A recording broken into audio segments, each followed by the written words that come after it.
ദാമ്പത്യം രചനാ സംഭാഷണ മൈഥിലി മിത്ര ഭാഗം 64. അതിരെ ഇത്ര ചീപ്പായിട്ട് പെരുമാറരുത്. കഴിച്ച പാത്രങ്ങൾ അതുപോലെ തന്നെ കഴുകാതെ സിങ്കിലേക്ക് ഇട്ടിട്ട് കൈ കഴുകി തിരിച്ചു പോകുന്നവളെ കണ്ടതും ദിവ്യയ്ക്ക് വല്ലാതെ വിറഞ്ഞു കയറി. രാവിലത്തെ പ്രാതലിനു വേണ്ടി ദോശ ചുട്ടുകൊണ്ട് അടുക്കളയിൽ നിൽക്കുകയായിരുന്നവൾ. മനസ്സിലായില്ല. കിച്ചണിൽ നിന്നും ഇറങ്ങിപ്പോകുവാനായി തുടങ്ങിയവൾ ദിവ്യയുടെ ആക്രോശത്തിൽ അവൾക്ക് നേരെ തിരിഞ്ഞു. ഇതിലും മനസ്സിലാക്കാൻ എന്താണ് ഇരിക്കുന്നത്? കഴിച്ച പാത്രം സ്വയം കഴുകി വയ്ക്കുവാൻ ആതിരയ്ക്ക് അറിയില്ലെന്നാണോ? കുറച്ച് ദിവസങ്ങളായി സഹിച്ചിരുന്നത് കൊണ്ടാവാം ദിവ്യയുടെ സംസാരത്തിൽ അമർഷം നിറഞ്ഞത്. അത് ദേഷ്യമായി പുറത്തേക്ക് വരികയും ചെയ്തു. ഇതെൻ്റെ വീട്, എൻ്റെ ഇഷ്ടം. ചേച്ചിക്ക് കഴുകി വയ്ക്കാൻ പറ്റുമെങ്കിൽ കഴുകി വയ്ക്ക്, അല്ലെങ്കിൽ അവിടെ കിടക്കട്ടെ. പക്ഷെ പിന്നീട് ദിവ്യേച്ചി ഈ വീട്ടിൽ കാണില്ല. ഞാനേ ചേച്ചിയെപ്പോലെയല്ല. എനിക്ക് സമയത്തിന് ജോലിക്ക് പോകേണ്ടതാണ്. അതുകൊണ്ട് അനാവശ്യമായിട്ട് എൻ്റെ അടുത്ത് രാവിലെ തന്നെ കുതിര കയറാൻ വരരുത്, പറഞ്ഞേക്കാം. ഇനിയൊന്നും സംസാരിക്കാൻ താല്പര്യമില്ലാത്തവളെ പോലെ ആതിര അടുക്കളയിൽ നിന്നും ചാടിത്തുള്ളി ഇറങ്ങിപ്പോയി. അവിടെ ഒരു കോപ്പിലെ പ്ലേറ്റ്. സിങ്കിൽ കിടന്ന പാത്രങ്ങൾക്ക് മുകളിലേക്ക് കയ്യിലിരുന്ന ചട്ടുകം വലിച്ചെറിഞ്ഞുകൊണ്ട് അവൾ പിറുപിറുത്തു. എന്താ ദിവ്യേ, രാവിലെ തന്നെ ഇവിടെ ഒരു ബഹളം? അടുക്കളയിൽ നിന്നുമുള്ള ഉച്ചത്തിലുള്ള ശബ്ദം കേട്ടുകൊണ്ടാണ് വിലാസിനി അപ്പോൾ അങ്ങോട്ടേക്ക് കയറി ചെന്നത്. അമ്മയുടെ പുന്നാര മരുമോൾക്ക് കഴിച്ച പാത്രം പോലും കഴുകി വയ്ക്കാൻ പറ്റില്ലെന്നായി. ദിവ്യ അവർക്ക് നേരെ ദേഷ്യത്തോടെ ചീറി. അവൾക്ക് ജോലിക്ക് പോകേണ്ടതല്ലേ, അല്ലാതെ നിന്നെ പോലെയാണോ? വിലാസിനിയും കൈയൊഴിഞ്ഞതുപോലെയായി സംസാരം. എനിക്കറിയാൻ മേലാഞ്ഞിട്ട് ചോദിക്കാം, അമ്മയ്ക്ക് സ്വന്തം മകളെയാണോ അതോ മരുമകളെയാണോ ഇഷ്ടം? അവൾ എന്ത് കോപ്രായം കാണിച്ചാലും അമ്മ എന്തിനാ അവളെ പൊക്കി പിടിച്ചോണ്ട് നടക്കുന്നത്? ദിവ്യയ്ക്ക് പറഞ്ഞിട്ടും മതിയാവുന്നുണ്ടായിരുന്നില്ല. ദിവ്യേ, നില മറന്ന് സംസാരിക്കരുത്. നീ ഈ വീട്ടിലെ മകളാണ്, അവളും മരുമകളും. നിനക്കവിടെ വന്ന് നിൽക്കാം, താമസിക്കാം. പക്ഷെ കെട്ടിച്ചു വിട്ട പെങ്കുഞ്ഞുങ്ങൾ കെട്ടിയവൻ്റെ വീട്ടിലാണ് നിൽക്കേണ്ടത്. അതാവണം അവരുടെ സ്വന്തം വീട്. വിലാസിനി അവളോട് അത്രയും പറഞ്ഞിട്ട് സിങ്കിൽ കിടക്കുന്ന പാത്രങ്ങൾ മെല്ലെ കഴുകാനായി തുടങ്ങി. ഓഹോ, അത് കൊള്ളാം. അപ്പോൾ കെട്ടിയവൻ്റെ വീട്ടിൽ എന്തു വന്നാലും ഞാനങ്ങ് സഹിക്കണം എന്നാണ് അമ്മ ഈ പറഞ്ഞു വരുന്നത്? ദിവ്യ കലിയടങ്ങാതെ അവരുടെ അടുത്തേക്ക് നീങ്ങി നിന്നു. അതിന് നിനക്കെന്താ വീട്ടിൽ ഇത്രയും സഹിക്കാനായിട്ടുള്ളത്? ഞാൻ നോക്കിയിട്ട് ദേവനൊരു മര്യാദക്കാരനാ. പിന്നെ നിൻ്റെ അമ്മായിയമ്മ സരസ്വതി, അവർ നിന്നോട് ഇത്രയും നാളായിട്ടും ഒരു വഴക്കിനോ പോരിനോ വന്നിട്ടുണ്ടോ? എന്നിട്ടും അവിടെ അഡ്ജസ്റ്റ് ചെയ്യാൻ നിനക്ക് ബുദ്ധിമുട്ട്. നീ ഒരു നല്ല മരുമകളായിരുന്നെങ്കിൽ അവർക്ക് വയ്യാതെ കിടക്കുന്ന ഈ സമയത്ത് ഇവിടെ വന്ന് ഇങ്ങനെ നിൽക്കുമോ? അതും സ്വന്തം കൊച്ചിനെ ഉപേക്ഷിച്ച്. വിലാസിനി ഒരു നിമിഷം പാത്രം കഴുകൽ നിർത്തി വെച്ചിട്ട് മകളുടെ നേർക്ക് തിരിഞ്ഞു, വല്ലാത്തൊരു സങ്കടത്തോടെ. നിങ്ങൾ എൻ്റെ അമ്മ തന്നെയാണോന്ന് എൻ്റെ ഇപ്പോഴത്തെ സംശയം. മരുമോള് കൊണ്ടുവന്ന് 2 പുത്തൻ കാശ് കണ്ടപ്പോഴേക്കും നിങ്ങൾക്ക് നിങ്ങളുടെ മകളെ വേണ്ടതായി. ഇങ്ങനെ മരുമോക്ക് അടിമപ്പണിയും ചെയ്തുകൊണ്ട് ഇവിടെ കിടന്നോ? അവൾ ആദ്യമായി അമ്മയുടെ നേരെ വിരൽ ചൂണ്ടി. വിലാസിനിയുടെ ചോദ്യം കുറുക്കിക്കൊള്ളുന്നതായതുകൊണ്ടാവാം ദിവ്യയ്ക്ക് തൻ്റെ ദേഷ്യത്തെ നിയന്ത്രിക്കാൻ പറ്റാതെ ആയത്. അതേടി, ഒന്നും അല്ലെങ്കിലും അവൾ എനിക്ക് നല്ലൊരു മരുമകളാണ്. എൻ്റെ മകനൊരു നല്ല ഭാര്യയാണ്. നീ പറഞ്ഞല്ലോ ഞാനിവിടെ അടിമപ്പണി ചെയ്ത് കിടക്കുവാന്ന്. നീ വരുന്നത് വരെ ആ പെങ്കൊച്ചാണ് ഈ വീട്ടിലെ സകല പണിയും ചെയ്തുകൊണ്ടിരുന്നത്. എന്നിട്ടാണ് അവൾ ഡ്യൂട്ടിക്ക് പോലും പോയിക്കൊണ്ടിരുന്നത്. അതൊക്കെ നിനക്കും അറിയാവുന്ന കാര്യങ്ങളാണ്. അതുകൊണ്ട് നീ എന്ത് പറഞ്ഞാലും എനിക്കൊരു കുഴപ്പമില്ല. ഇനിയെങ്കിലും നീ നിൻ്റെ ഭർത്താവിൻ്റെയും മകൻ്റെ അടുത്തേക്ക് മര്യാദയ്ക്ക് പോകാൻ നോക്ക്. അവർ മകളെ കാര്യമായി വീണ്ടും ഉപദേശിച്ചു. പിന്നെ ഒരു കാര്യം കൂടി ഞാൻ മുൻകൂട്ടി പറയാം. ആതിര ആയതുകൊണ്ട് നീ ഈ വീട്ടിൽ അടുക്കളപ്പണിയെങ്കിലും ചെയ്ത് ഇങ്ങനെയൊക്കെ നടക്കുന്നു. നിന്നെപ്പോലെ വല്ല സ്വഭാവവും ആ പെങ്കൊച്ചിനുണ്ടായിരുന്നെങ്കിൽ നീ ഈ വീടിൻ്റെ പടി പോലും ചവിട്ടുകയില്ലായിരുന്നു. അതുകൊണ്ട് എത്രയും നേരത്തെ തിരിച്ച് ദേവൻ്റെ അടുത്തേക്ക് പോകാമെങ്കിൽ അത്രയും നന്നേ ഞാൻ പറയൂ. നാളെ ഒരു പക്ഷേ തിരിച്ചറിവ് വന്ന് നീ ഭർത്താവിൻ്റെ വീട്ടിലേക്ക് പോകണമെന്ന് നനച്ചാലും ചിലപ്പോൾ നിനക്കതിന് കഴിയാതെ വരും. ഓർത്തു വെച്ചോ. അതിൻ്റെ അർത്ഥം ദേവേട്ടൻ ഇനി ജീവിതത്തിൽ താൻ ഉണ്ടാവില്ല എന്നല്ലേ? തലയിൽ ആരോ കൂടം കൊണ്ടടിക്കുന്നത് പോലെയാണ് ദിവ്യക്കപ്പോൾ തോന്നിയത്. ഏയ് ഇല്ല, അങ്ങനെയൊന്നും ഒരിക്കലും ഉണ്ടാവില്ല. എത്രയൊക്കെ വഴക്കിട്ടാലും ദേഷ്യപ്പെട്ടാലും ദേവേട്ടൻ എൻ്റെ സ്ഥാനത്ത് മറ്റൊരാളെ കാണാൻ സാധിക്കുകയില്ല. അവൾ അങ്ങനെ വിശ്വസിക്കുവാൻ ശ്രമിച്ചു.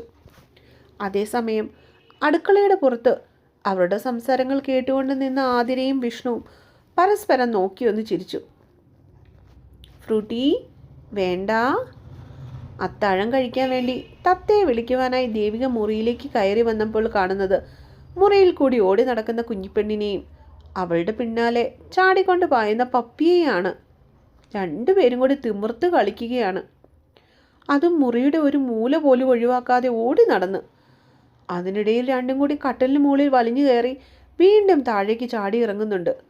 കസേരയുടെ അടിയിൽ കൂടി നൂഴ്ന്നു കയറി മറുവശത്തേക്ക് ആമ എഴയുന്നത് പോലെ നീന്തി കൊണ്ട് പോകുന്നുമുണ്ട്. അതെല്ലാം പോട്ടെന്ന് വയ്ക്കാം.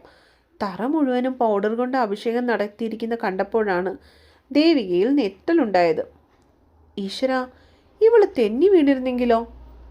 ദേവികയുടെ ആശങ്ക അതിനെ ചുറ്റിപ്പറ്റിയായിരുന്നു. പിന്നീട് ഡ്രസ്സിംഗ് ടേബിളിൻ്റെ കണ്ണാടി കാണാൻ പറ്റാത്ത വിധം ആദിയുടെ ഹെയർ ജെൽ തേച്ച് പിടിപ്പിച്ച് വെച്ചിട്ടുണ്ട്. അതും പോരാഞ്ഞിട്ട് സിന്ദൂരത്തിൻ്റെ ഡബ്ബ തുറന്ന് കട്ടലിലും അതിന് താഴെയായി വാരി തൂവിയിട്ടിട്ടുണ്ട്. ഇതൊക്കെ എങ്ങനെയെങ്കിലും വൃത്തിയാക്കി എടുക്കാമെന്ന് മനസ്സിൽ വിചാരിച്ചവൾ ബാത്റൂമിൻ്റെ ഡോറിന് മുൻപിൽ കാട്ടിക്കൂട്ടിയ കലാരൂപം കണ്ടപ്പോഴാണ് ശരിക്കും പറഞ്ഞ ഭയന്നു പോയത്. കുപ്പിയിലെ വെളിച്ചെണ്ണ മുഴുവനും തറയിലൊഴുകി പരന്നു കിടക്കുന്നു. അതിനരികിലായി കൺമഷി കൊണ്ടുള്ള കുറേ പൂച്ചയുടെയും പട്ടികളുടെയും ചിത്രങ്ങളും. മൊത്തത്തിൽ എല്ലാ നിറങ്ങളും കൊണ്ട് വെളുത്ത ടൈൽസിൻ്റെ തറ സ്വന്തം കഴിവുകൊണ്ട് മനോഹരമാക്കി വെച്ചിട്ടുണ്ട് രണ്ടുപേരും കൂടി. തത്തേ! അലങ്കോലമായ മുറിയിലെ സാധനങ്ങൾ കൂടി കണ്ടപ്പോഴേക്കും ദേവിയുടെ ശബ്ദം ഉയർന്നു. അമ്മേ, ഈ ഫ്രൂട്ടി എന്നെ ഓടിക്കുവാ. അവൾ പറഞ്ഞിട്ട് അനുസരിക്കാതെ കുഞ്ഞിപ്പെണ്ണ് അവളുടെ കളികൾ വീണ്ടും തുടർന്നുകൊണ്ടിരുന്നു. അതും കൂടി കണ്ടപ്പോഴേക്കും ദേവിക്ക് വല്ലാത്ത ദേഷ്യം വന്നു തുടങ്ങി. കാരണം മുൻപൊക്കെ ഒരു വട്ടം താൻ എന്തെങ്കിലും പറഞ്ഞാൽ അതുപോലെ തന്നെ അനുസരിക്കുന്ന പെണ്ണായിരുന്നു. ഒച്ച ഉയർത്തി കുഞ്ഞിപ്പെണ്ണോട് സംസാരിക്കേണ്ട ഒരവസരം പോലും ഈ 4-5 വർഷക്കാലം തനിക്കുണ്ടായിട്ടില്ല. ഇതിപ്പോൾ തത്തമ്മ ആകെ മാറിയിരിക്കുന്നു. ദേഷ്യപ്പെട്ടിട്ട് പോലും അനുസരിക്കാനോ തന്നെ ഒന്ന് കേൾക്കുവാനോ പെണ്ണ് ശ്രമിക്കുന്നില്ല. എല്ലാം ഈ ആദിയേട്ടൻ്റെ കൂടെ കൂടിയതിന് ശേഷം കിട്ടിയ കുരുത്തക്കേടുകളാണ്. അവളെ ഒന്നും പറയാൻ ഇവിടെ ആരും സമ്മതിക്കുകയില്ല.